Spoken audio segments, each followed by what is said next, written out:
दोस्तों, इस समय विश्व में जो हालात हैं उसका असर अपने अपने स्तर पर हर देश के ऊपर पड़ रहा है। पहले महामारी और उसके बाद रशिया यूक्रेन का पंगा। ग्लोबल इन्फ्लेशन के कारण केवल देशों की इकोनॉमी पर असर नहीं हुआ है, दुनिया भर में महंगाई बढ़ गई है, बल्कि लोगों की बेसिक नीड्स को पूरा करने के लिए भी सरकार बहुत सी परेशानियों से घिर चुकी है, जैसे एनर्जी डिमांड्स।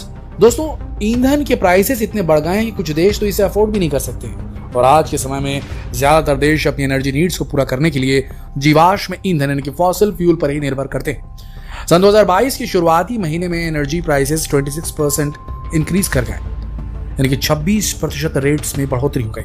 2025 तक इलेक्ट्रिसिटी बिल्स को 27% तक बढ़ाना पड़ सकता है।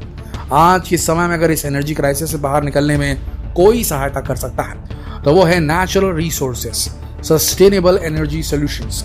आज के समय में कोई पोल्यूशन कम करने का ऑप्शन या फ्यूचर जनरेशन को देने के लिए कोई गिफ्ट नहीं रह गया है, बल्कि ये आज की सबसे बड़ी जरूरत बन चुका है।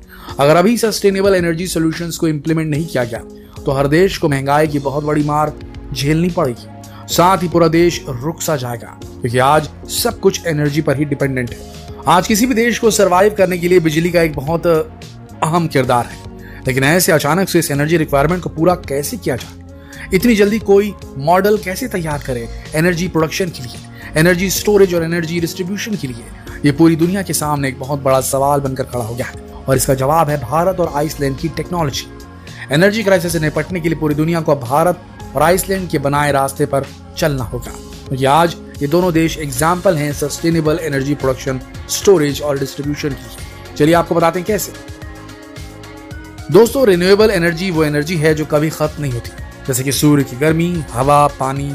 सूरज से जो ताप हासिल किया जाता है उसे एनर्जी में बदलना सबसे इजी और सबसे ज्यादा कॉस्ट इफेक्टिव है, यानी सस्ता और आसान। मगर इसका फायदा तो तभी है ना जब ये सस्ता, आसान उपाय टिकाऊ भी हो और साथ ही सभी के लिए एक्सेसिबल भी हो। तो उसका सोल्यूशन दुनिया को भारत में आकर मिलता है।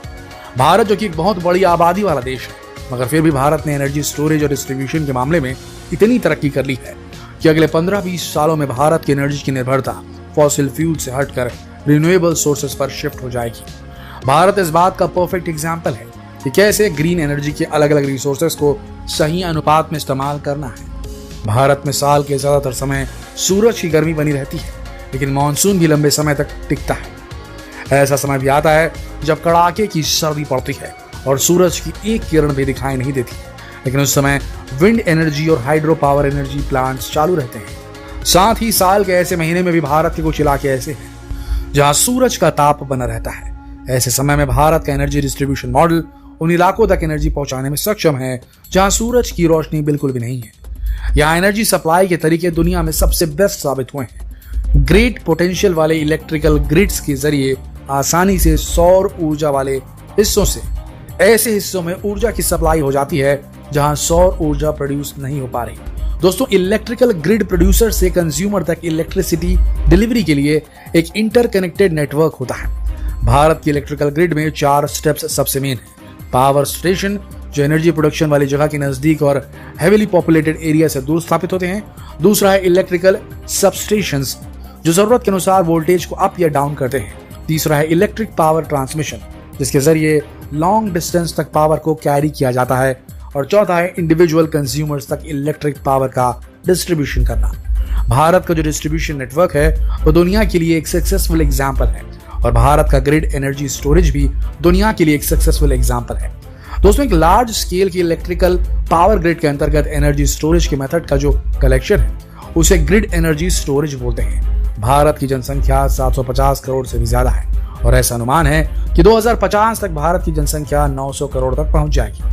जनसंख्या बढ़ेगी तो रिन्यूएबल रिसोर्सेज की खपत भी बढ़ेगी और एनर्जी की खपत भी। ऐसे में एनर्जी डिमांड्स को पूरा करने के लिए भी भारत पूरी तरह तैयार है। भारत ने 2030 तक 40% एनर्जी गैर जीवाश्म ईंधन पर आधारित रिसोर्सेज से प्रोड्यूस करने का लक्ष्य रखा है, यानी 2030 तक भारत की कुल एनर्जी का 40% रिन्यूएबल रिसोर्सेज से प्रोड्यूस किया जाएगा। साथ ही भारत इस समय वर्ल्ड के largest grid scale battery storage programme पर भी काम कर रहा है, जो निश्चित ही दुनिया के लिए एनर्जी क्राइसिस से निपटने का एक और एग्जाम्पल होगा। ये तो बात हुई भारत की, मगर इस एनर्जी क्राइसिस से निपटने के लिए आइसलैंड का एनर्जी प्रोडक्शन मॉडल दुनिया के लिए बहुत बड़ा एग्जाम्पल है। वैसे तो ये देश बहुत छोटा सा है, यहाँ की जनसंख्या केवल 3.5 लाख है, लेकिन यहाँ जो इलेक्ट्रिसिटी कंज्यूम की जाती है उसका 95% से भी ज्यादा हिस्सा रिन्यूएबल एनर्जी से आता है, जो एक बहुत बड़ी उपलब्धि है। आज यहाँ 10 में से 9 घरों को सीधा जियोथर्मल एनर्जी से हीट किया जाता है, लेकिन इसमें आइसलैंड की ज्योग्राफिकल डाइवर्सिटी का बहुत बड़ा हाथ है। आइसलैंड को the land of fire and ice भी बोला जाता है। यह आइलैंड नॉर्थ अमेरिकन और यूरेशियन टेक्टोनिक प्लेट्स के बीच में मिड अटलांटिक रिज पर स्थापित है, जो एक बहुत ही एक्टिव वोल्केनिक जोन है। तो यहाँ के जियोथर्मल सिस्टम्स को ऊर्जा देने का काम इजीली और नेचुरली हो जाता है। और इस कंट्री की विंड पावर पोटेंशियल भी बहुत ज्यादा है। दोस्तों, एनर्जी के रिसोर्सेज तो यहाँ भरपूर है, लेकिन समस्या ये है कि इन रिसोर्सेज से एनर्जी प्रोड्यूस करने, इसे स्टोर करने और उसे डिस्ट्रीब्यूट करने के लिए पैसा कौन लगाएगा? कहाँ से आएगा ये पैसा? भारत में भी एनर्जी स्टोरेज और डिस्ट्रीब्यूशन के सॉल्यूशंस तो भरपूर है, लेकिन पैसा कहाँ से आएगा? इसका जवाब आइसलैंड में मिलता है। कई देशों के लिए फॉसिल फ्यूल से रिन्यूएबल एनर्जी तक का ये ट्रांजिशन अपने शुरुआती स्टेज पर है, और भारत को भी रिन्यूएबल एनर्जी पर निर्भरता बढ़ाने के लिए आइसलैंड से ही सीखना चाहिए, क्योंकि आइसलैंड इस बात का बेस्ट एग्जांपल है कि इस ट्रांजिशन की अर्ली स्टेजेस पर म्यूनिसिपैलिटीज, गवर्नमेंट और पब्लिक के बीच सामंजस्य कैसे बैठाना है और कैसे एकजुट होकर रिन्यूएबल एनर्जी के लक्ष्य को प्राप्त करना है। 1908 से ही यहाँ लोग गर्म पानी के झरनों से ताप हासिल करने लगे थे, क्योंकि जैसा अभी हमने आपको बताया था कि यहाँ वोल्केनिक जोन बहुत एक्टिव है, जिसकी वजह से यहाँ केवल बड़े बड़े ज्वालामुखी ही नहीं बल्कि गर्म पानी के नेचुरल झरने भी सैकड़ों की संख्या में। 1928 में यहाँ नगर पालिका के स्तर पर एक ऐसी कोशिश की गई कि यहाँ के स्कूल्स, हॉस्पिटल्स आदि को जियोथर्मल पावर से गर्म किया जाने लगा था।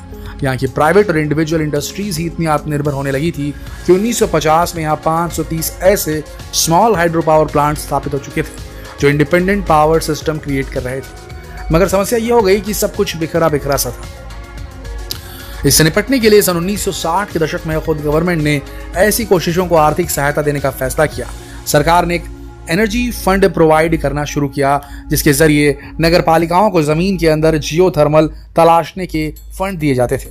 अगर खुदाई सक्सेसफुल हो जाती तो वो फंड लोन में कन्वर्ट हो जाते और उन्हें चुकाने के लिए एक लंबा समय दिया जाता, और अगर खुदाई कामयाब नहीं होती तो उस फंड का ज्यादातर हिस्सा माफ कर दिया जाता। इससे म्यूनिसिपैलिटीज और पब्लिक दोनों को प्रोत्साहन मिला और आइसलैंड का एनर्जी मॉडल सबसे सक्सेसफुल बनकर सामने आया। अब आइसलैंड में ट्रांसपोर्टेशन के लिए यूज होने वाली एनर्जी को भी रिन्यूएबल बनाने पर काम जारी है और एयर ट्रांसपोर्ट को भी ग्रीन एनर्जी से चलाने पर काम किया जा रहा है। यानी आने वाले सालों में भारत और आइसलैंड दोनों ही दुनिया के सामने कुछ और बेहतरीन एग्जाम्पल सेट करने वाले हैं एनर्जी क्राइसिस से निपटने के लिए। दोस्तों, क्या आपको भारत की इस उपलब्धि पर गर्व नहीं होता? आपको क्या लगता है, क्या भारत 2030 तक रखे गए अपने एनर्जी से रिलेटेड लक्ष्यों को पूरा कर पाएगा?